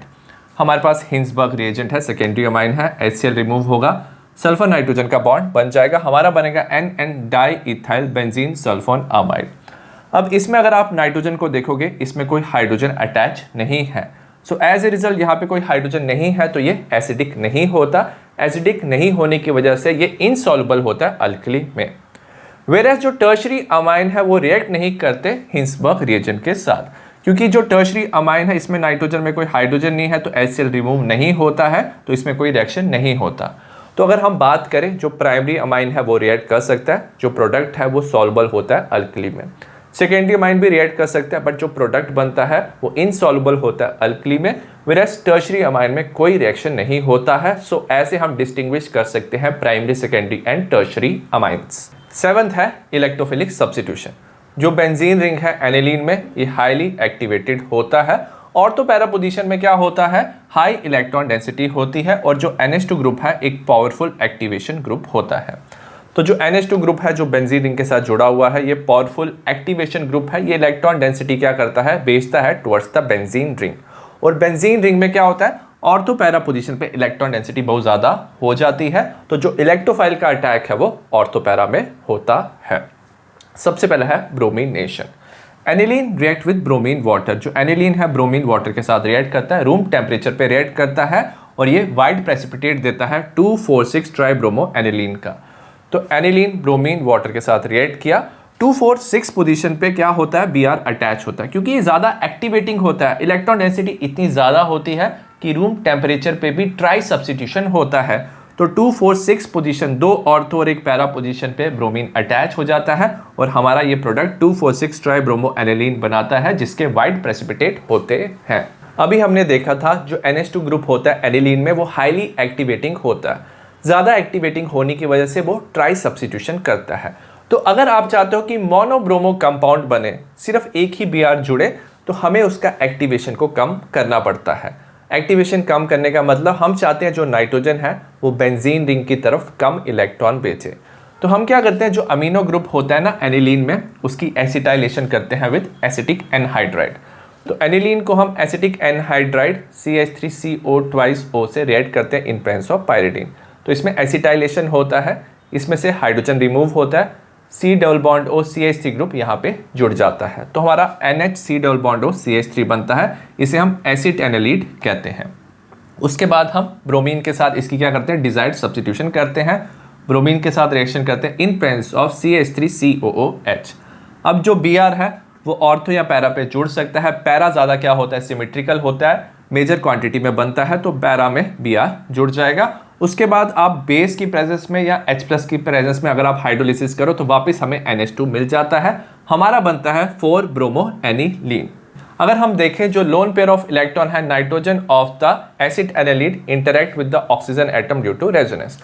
अब नाइट्रोजन पे लोन पेयर ऑफ इलेक्ट्रॉन होते हैं, कार्बन ऑक्सीजन का डबल बॉन्ड होता है, यहाँ पे पाई बॉन्ड होता है, तो ये इलेक्ट्रॉन यहाँ पे जाते हैं, डबल बॉन्ड बनता है, नाइट्रोजन पे पॉजिटिव चार्ज, ये इलेक्ट्रॉन यहाँ पे जाते हैं, ऑक्सीजन पे नेगेटिव चार्ज आता है। सो एज ए रिजल्ट क्या होता है, ये जो इलेक्ट्रॉन है ये बेंजीन रिंग की तरफ भी मूव करें, बट वो इस तरफ भी मूव करें बिकॉज ऑफ रेजोनेंस। तो lone pair of electron on nitrogen is less available for donation to benzene ring by resonance. तो ये जो इलेक्ट्रॉन है यहाँ पे बेंजीन रिंग की तरफ वो लेस अवेलेबल होते हैं, क्योंकि ये इलेक्ट्रॉन इस तरफ रेजोनेंस में भी पार्टिसिपेट करते हैं। तो जो एक्टिवेटिंग इफेक्ट होता है NHCOCH3 का, तो इसका जो ओवरऑल एक्टिवेटिंग इफेक्ट है वो कम हो जाता है as compare to amino group which is NH2 group. So as a result हमारा मोनोब्रोमो कंपाउंड बनता है। बी है नाइट्रेशन। जो नाइट्रेशन है एनिलीन में, उसको करने के लिए हम नाइट्रिक एसिड यूज कर सकते हैं। जो नाइट्रिक एसिड है ये एक नाइट्रेटिंग एजेंट है, NO2 ग्रुप अटैच करने में हेल्प करता है, बट ये साथ में ना एक स्ट्रॉन्ग ऑक्सीडाइजिंग एजेंट है। तो अगर आप डायरेक्ट नाइट्रेशन करो ना, तो ना ये इसकी क्या कर सकता है, एनिलीन की ऑक्सीडेशन कर सकता है और डिफरेंट ऑक्सीडेशन प्रोडक्ट बनाता है, जिसे हम टेरी ऑक्सीडेशन प्रोडक्ट कहते हैं। तो हम क्या करते हैं, अंडर कंट्रोल कंडीशन ना हम नाइट्रेशन करते हैं, हम HNO3H2SO4 लेते हैं 288 केल्विन में, एनिलीन के साथ रिएक्ट करते हैं, तो हमारा पैरा ऑर्थो मेटा डेरिवेटिव जो है वो बनता है। जो पैरा डेरिवेटिव बनता है वो 51%, ऑर्थो बनता है 2% और मेटा डेरिवेटिव 47% बनता है। नॉर्मली एनिलीन में सिर्फ ऑर्थो और पैरा डेरिवेटिव बनने चाहिए थे, बट यहाँ पे मेटा डेरिवेटिव भी बनता है। ऐसा इसलिए होता है, जो मेटा नाइट्रो एनिलीन है वो बनता है due to protonation of aniline in acidic medium to form anilinium ion. तो जो एनिलीन है, हमने एसिडिक मीडियम लिया था ना, तो यहाँ से H+ एक्सेप्ट कर सकता है, प्रोटॉन एक्सेप्ट कर सकता है, हमारा एनिलीनियम आयन बनता है NH3+। अब ये ना एक डीएक्टिवेटिंग ग्रुप होता है, तो ये इलेक्ट्रॉन ना बेंजीन रिंग से अपनी तरफ खींचता है, ऑर्थो पैरा पोजीशन पे पॉजिटिव चार्ज आ जाता है। सो एज ए रिजल्ट जो इलेक्ट्रोफाइल है वो मेटा पोजीशन पे अटैक करता है, NO2 पॉजिटिव मेटा पोजीशन पे अटैक करता है और हमारा मेटा डेरिवेटिव जो है वो प्रोडक्ट बनाता है। हम क्या कर सकते हैं, प्रोटेक्ट कर सकते हैं NH2 ग्रुप को by acetylation reaction with acetic anhydride. Nitration reaction को ऐसे हम क्या कर सकते हैं, कंट्रोल कर सकते हैं और हमें ना पैरा नाइट्रो डेरिवेटिव जो है वो हमें मिलेगा मेजर प्रोडक्ट। तो हमने क्या लिया, एनिलीन लिया, साथ में रिएक्ट किया acetic anhydride CH3CO twice O in presence of pyridine. तो इसमें से हाइड्रोजन रिमूव हो जाएगा, C double bond O CH3 इसके साथ जुड़ जाएगा, इसे हम एसिटाइलेशन कहते हैं। हमारा एसिड एनालीड बनेगा NHCOCH3। अब हम क्या करें, इसकी नाइट्रेशन करेंगे HNO3H2SO4 एट 288 केल्विन, तो हमारा ऑर्थो और पैरा प्रोडक्ट बनेगा। पैरा मेजर होता है तो हम मेजर लिखेंगे पैरा डेरिवेटिव, तो इसे बोलते हैं पैरा नाइट्रो एसिटेनालीड। और जब आप इसकी हाइड्रोलिसिस करो बेसिक और एसिडिक मीडियम में, तो क्या होता है, यहाँ पे NH2 आ जाता है, हमारा पैरा नाइट्रो एनिलीन बनता है। तो ऐसे आप क्या कर सकते हो, कंट्रोल कर सकते हो नाइट्रेशन को। C है सल्फोनेशन, जो एनिलीन है वो कंसंट्रेटेड H2SO4 के साथ रिएक्ट कर सकता है, हमारा बनता है एनिलीनियम हाइड्रोजन सल्फेट। तो NH3+HSO4 नेगेटिव, इसे हम एनिलीनियम हाइड्रोजन सल्फेट कहते हैं। उसके बाद हम इसे हीट करते हैं 453 टू 473 केल्विन पे, तो इसमें रीअरेंजमेंट होता है। रीअरेंजमेंट में क्या होता है, यहाँ पे NH2 और यहाँ पे SO3H ग्रुप जुड़ जाता है, इसे हम सल्फेनिलिक एसिड कहते हैं। अब ये जो सल्फेनिलिक एसिड होता है ना, इसमें ना एक तरफ बेसिक ग्रुप होता है, एक तरफ एसिडिक ग्रुप होता है। मतलब जब एक्वस सोल्यूशन होता है ना, तो SO3H क्या कर सकता है, H+ रिलीज कर सकता है। NH2 जो है इस पे लोन पेयर ऑफ इलेक्ट्रॉन होता है, ये हाइड्रोजन एक्सेप्ट करता है। तो हमारा ना एक्वस सोल्यूशन में क्या बन सकता है, SO3 नेगेटिव NH3+, इसे हम ज्विटर आयन कहते हैं, ये डाइपोलर आयन होता है। तो सल्फेनिलिक एसिड ज्विटर आयन बना सकता है क्योंकि इसके पास एक एसिडिक और बेसिक ग्रुप प्रेजेंट है। नेक्स्ट है जो एनिलीन है, ये ना फ्रीडल क्राफ्ट रिएक्शन शो नहीं करता। फ्रीडल क्राफ्ट रिएक्शन में एल्काइलेशन और एसाइलेशन होता है। ऐसा इसलिए होता है क्योंकि एनिलीन में नाइट्रोजन पे लोन पेयर ऑफ इलेक्ट्रॉन होता है और फ्रीडल क्राफ्ट रिएक्शन में हम कैटलिस्ट लेते हैं AlCl3। ये लुईस एसिड होता है, इलेक्ट्रॉन डेफिशिएंट होता है और यहाँ पे इलेक्ट्रॉन होते हैं, तो इसके साथ कंबाइन करके ना ये सॉल्ट बनाता है। ठीक है, तो सॉल्ट फॉर्मेशन होता है एनिलीन का रिएक्शन विद AlCl3। तो एज ए रिजल्ट क्या होता है, सॉल्ट बनने से ना नाइट्रोजन पे पॉजिटिव चार्ज आता है।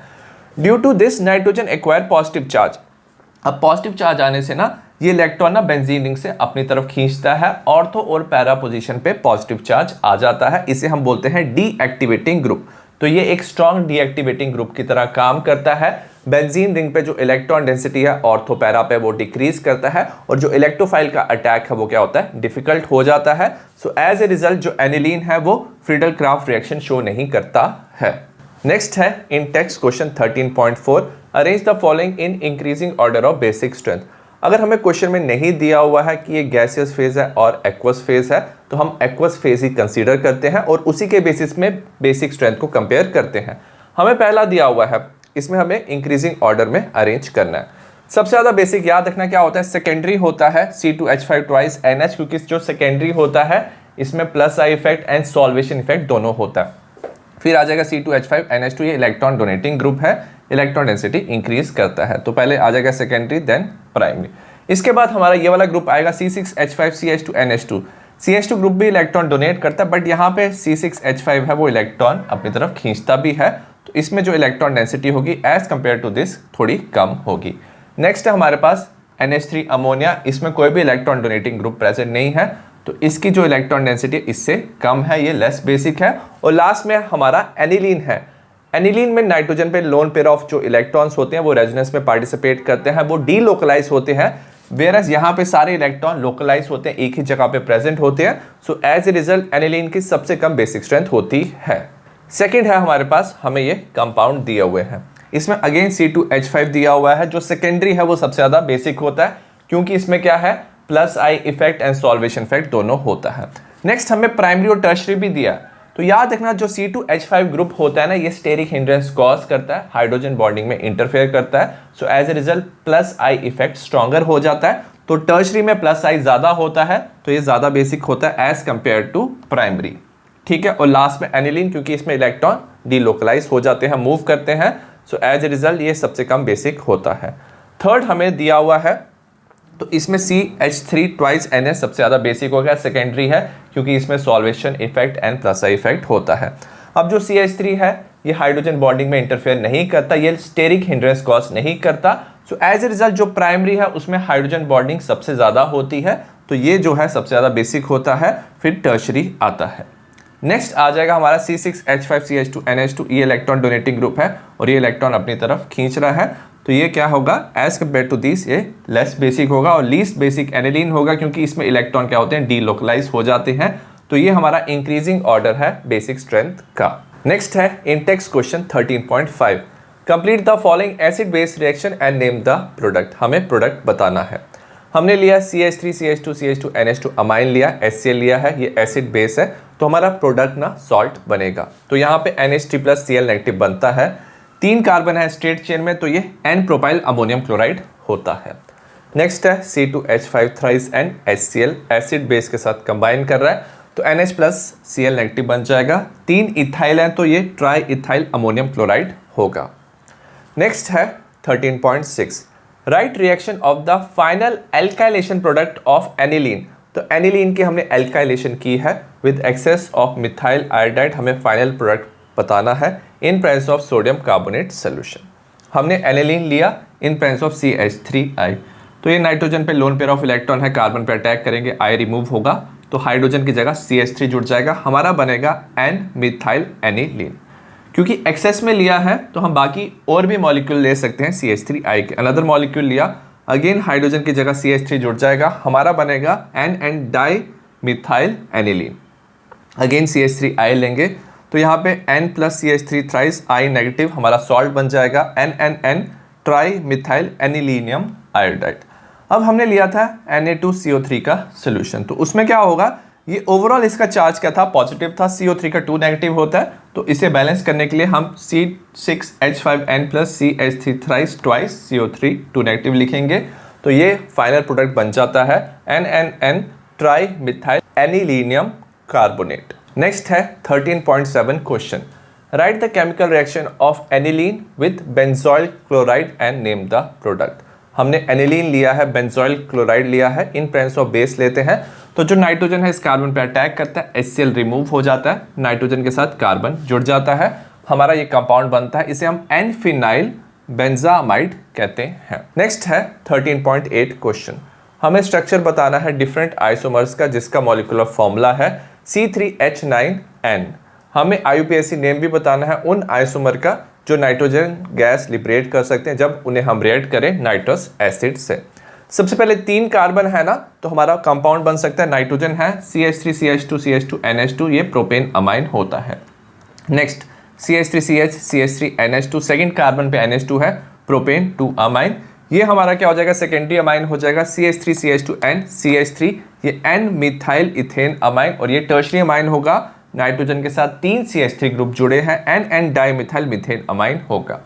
अब याद रखना जो एलिफेटिक प्राइमरी अमाइन होते हैं ना, वही नाइट्रस एसिड के साथ क्या देते हैं, नाइट्रोजन गैस और एल्कोहल बनाते हैं।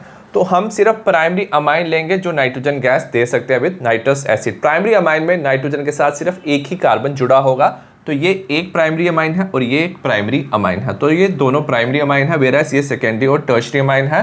तो प्रोपेन अमाइन और प्रोपेन 2 अमाइन दोनों क्या करेंगे, नाइट्रस एसिड के साथ रिएक्ट करेंगे, प्रोपेन अमाइन प्रोपेनॉल बनाएगा, प्रोपेन 2 अमाइन जो है प्रोपेन 2 ऑल बनाएगा, और दोनों क्या करेंगे, नाइट्रोजन गैस रिलीज करेंगे। नेक्स्ट हम बात करेंगे डाइजोनियम सॉल्ट की। जो डाइजोनियम सॉल्ट्स होते हैं इनका जनरल फॉर्मूला होता है Rn2 प्लस X नेगेटिव।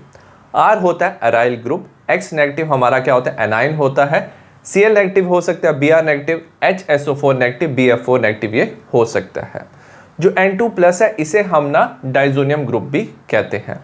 जब इसका नाम लिखते हैं तो हम क्या लिखते हैं, name by suffixing diazonium to the name of the parent hydrocarbon. पहले पेरेंट हाइड्रोकार्बन का नाम लिखते हैं, फिर डाइजोनियम नाम लिखते हैं, followed by name of anion, उसके बाद एनाइन का नाम लिखते हैं।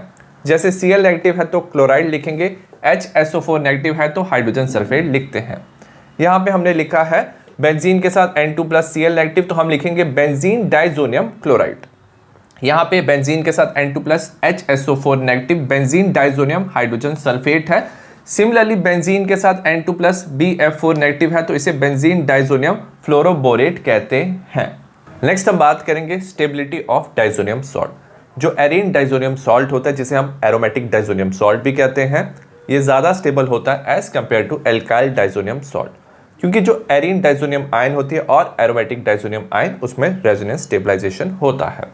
जैसे हमारे पास क्या एरीन डाइजोनियम आयन है, यहाँ पे N2 प्लस है, नाइट्रोजन पे पॉजिटिव चार्ज है, तो बेंजीन रिंग से इलेक्ट्रॉन यहाँ पे जाते हैं, ये इलेक्ट्रॉन यहाँ पे जाते हैं, यहाँ पे नेगेटिव चार्ज, यहाँ पे डबल बॉन्ड आ जाता है। अब बेंजीन रिंग में पॉजिटिव चार्ज है तो ये जो पाई इलेक्ट्रॉन है पॉजिटिव चार्ज की तरफ मूव करते हैं, तो यहाँ पे पॉजिटिव चार्ज आएगा, ये इलेक्ट्रॉन यहाँ पे मूव करेंगे, पॉजिटिव चार्ज आएगा, तो इसमें क्या होता है रेजोनेंस स्टेबलाइजेशन होता है। But there is no resonance stabilisation occur in alkyl diazonium ion.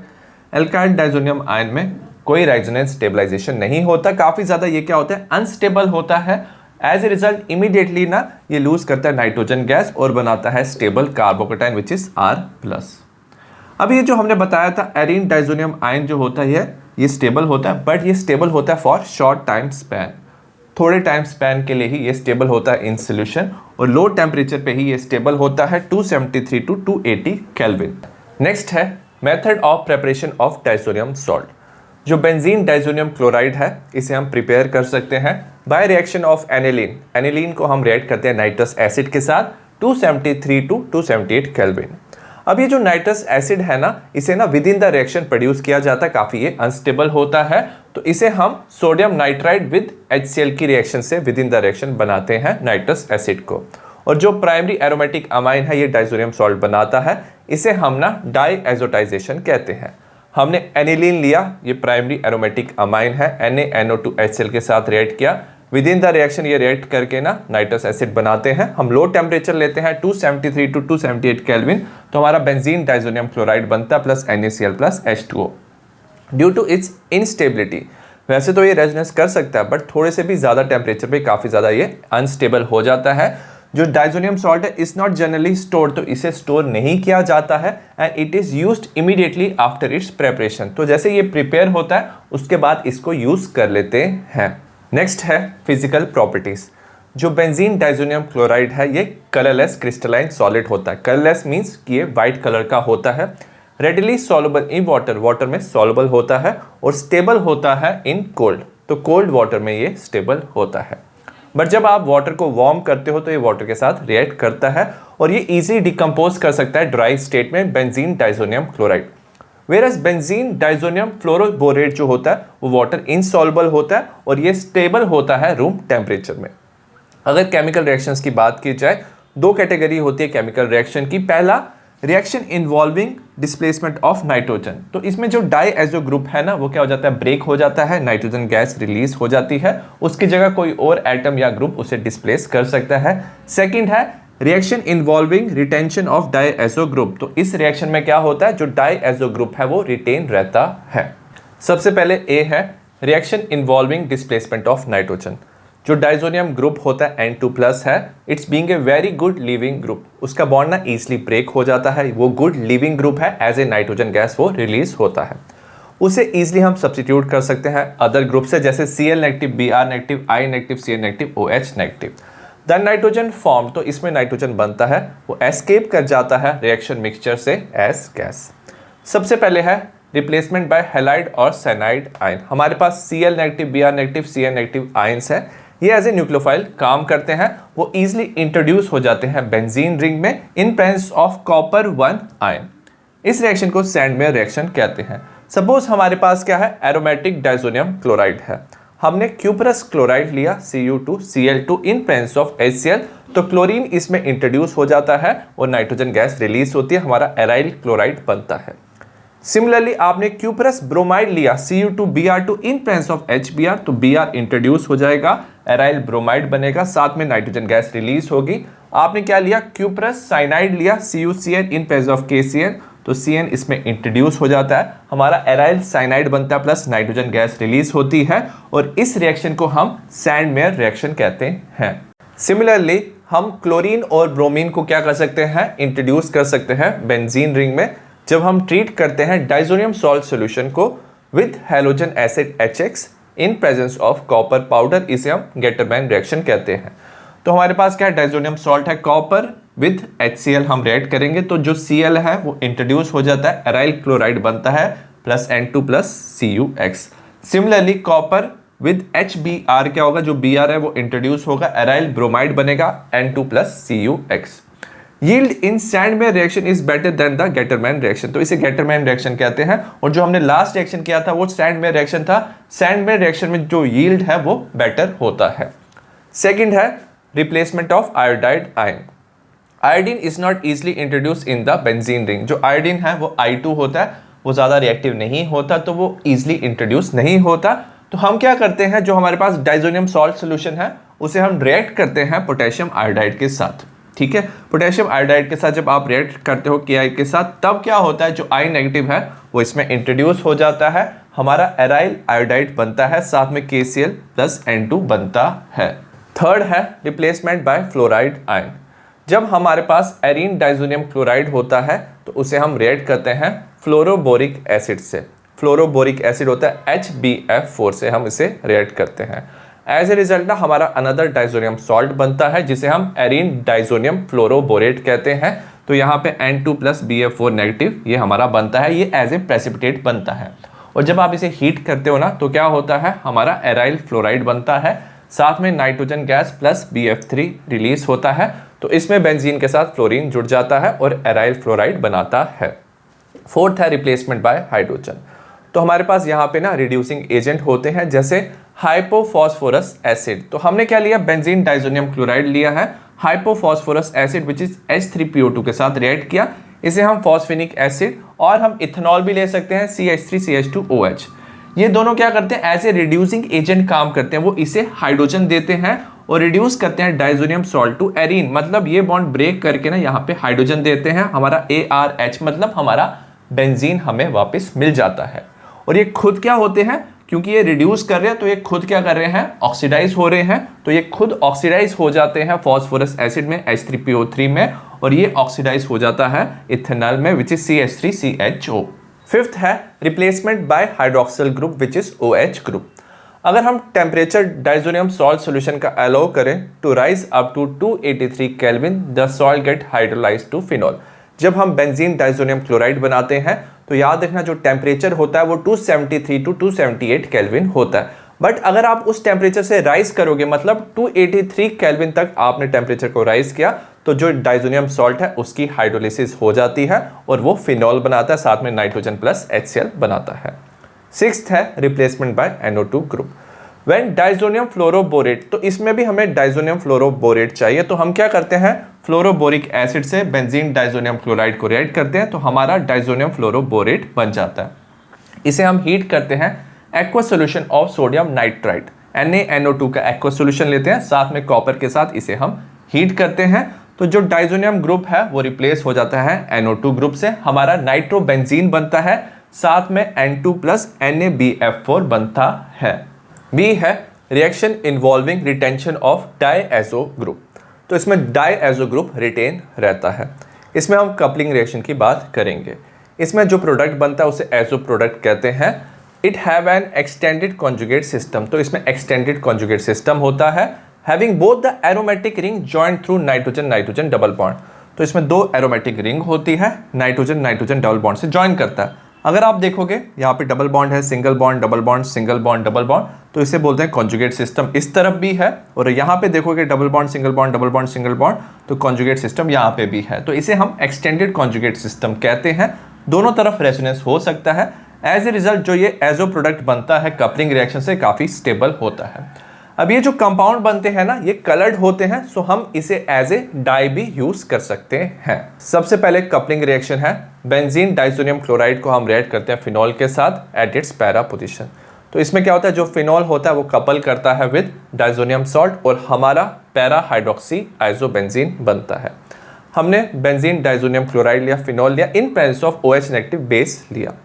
अब ये जो बेंजीन डाइसोनियम क्लोराइड है, इसमें जो डाई एजो ग्रुप है, इसमें पॉजिटिव चार्ज होता है, ये एज ए इलेक्ट्रोफाइल काम करता है। हमने क्या लिया है, फिनॉल लिया, in presence of OH negative. ये जो बेस है ये क्या करेगा, यहाँ से H+ लेगा, यहाँ पे फिनॉक्साइड बनेगा। अब फिनॉक्साइड इतना ज़्यादा एक्टिवेटिंग होता है, ये ऑर्थो और पैरा पे इलेक्ट्रॉन डेंसिटी इंक्रीज करता है। पैरा पोजीशन याद रखना सिमेट्रिकल पोजीशन होती है, तो ये जो है एज ए क्या काम करता है, न्यूक्लियोफाइल काम करेगा, इस पे अटैक करेगा, यहाँ से हाइड्रोजन रिमूव हो जाएगा, तो यहाँ पे और इसका क्या हो जाएगा, बॉन्ड बन जाएगा, नाइट्रोजन डबल बॉन्ड नाइट्रोजन। अब O नेगेटिव था तो ये सोल्यूशन से क्या करता है, H+ एक्सट्रैक्ट कर देता है, हमारा OH बन जाता है और हमारा फाइनल प्रोडक्ट बनता है पैरा हाइड्रोक्सी आइसोबेंजीन। ये ऑरेंज कलर का होता है, तो ये as a orange dye use होता है, plus Cl negative plus OH negative. Similarly जो डाइसोनियम सॉल्ट है वो रिएक्ट कर सकते हैं एनिलीन के साथ, ये एक और कपलिंग रिएक्शन है, हमारा पैरा अमीनो आइसोबेंजीन बनता है। ठीक है, तो हमने डाइसोनियम सॉल्ट लिया इन प्रेजेंस ऑफ H+, तो एसिडिक मीडियम में ये स्टेबल रहता है। हमारे पास एनिलीन है, ये भी हाईली एक्टिवेटिंग होता है, तो electron density ortho para position में होती है, तो ये इसके साथ जुड़ जाता है, हमारा बनता है पैरा अमीनो आइसोबेंजीन। ये ना एक येलो डाई होता है, Cl negative plus H2।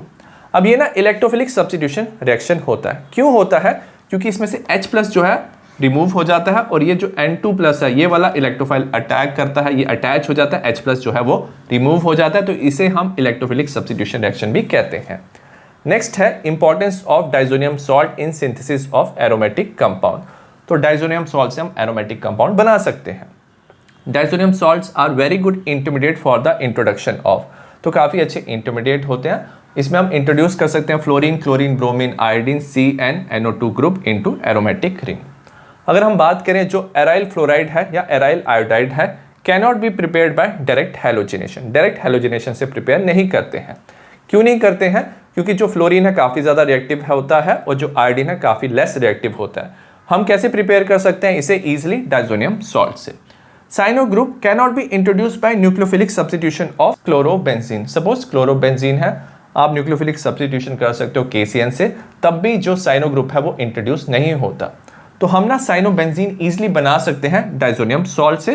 So that's why जो डाइसोनियम सॉल्ट है काफ़ी अच्छा इंटरमीडिएट है, जिससे हम डिफरेंट एरोमेटिक कंपाउंड बना सकते हैं।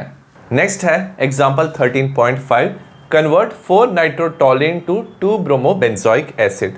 तो हमारे पास 4 नाइट्रोटोलिन है, हमें कन्वर्ट करना है 2 ब्रोमोबेंजोइक एसिड में।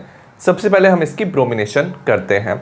अब याद रखना ये जो टोलिन होता है CH3 ग्रुप है, ये ऑर्थो पैरा डायरेक्टिंग है, पैरा में ऑलरेडी NO2 है, तो Br जो है ऑर्थो पोजीशन में जुड़ जाएगा। अब हमें ना यहाँ से ना NO2 ग्रुप रिमूव करना है। इसे रिमूव करने के लिए ना सबसे पहले हम ना SN in presence of HCl इसकी रिडक्शन करेंगे, NH2 बनाएंगे। इसे हम कन्वर्ट करेंगे डाइसोनियम सॉल्ट में, NaNO2HCl 273 टू 278 केल्विन। जैसे हमने डाइसोनियम सॉल्ट में इसे कन्वर्ट कर लिया ना, उसके बाद हम H3PO2 के साथ इसकी रिडक्शन कर सकते हैं। उसमें याद रखना ये ग्रुप रिमूव हो जाता है, हाइड्रोजन जुड़ जाता है, तो ऐसे हम क्या कर सकते हैं, इस ग्रुप को रिमूव कर सकते हैं। और फाइनली जो CH3 ग्रुप है इसके हम ऑक्सीडेशन कर सकते हैं बेसिक मीडियम में KMnO4 की प्रेजेंस में, और यहाँ पे COOH ग्रुप आ जाएगा और हमारा बन जाएगा 2 ब्रोमोबेंजोइक एसिड। नेक्स्ट हम बात करेंगे इन टेक्स्ट क्वेश्चन 13.9। सबसे पहले दिया कन्वर्ट करना है 3 मिथाइल एनिलीन को 3 नाइट्रोटोलिन में।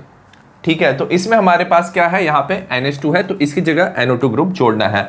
तो सबसे पहले इसे हम कन्वर्ट करेंगे डाइसोनियम सॉल्ट में, NaNO2HCl के साथ रिएक्ट करेंगे 273 टू 278 केल्विन, तो हमारा डाइसोनियम सॉल्ट बन गया।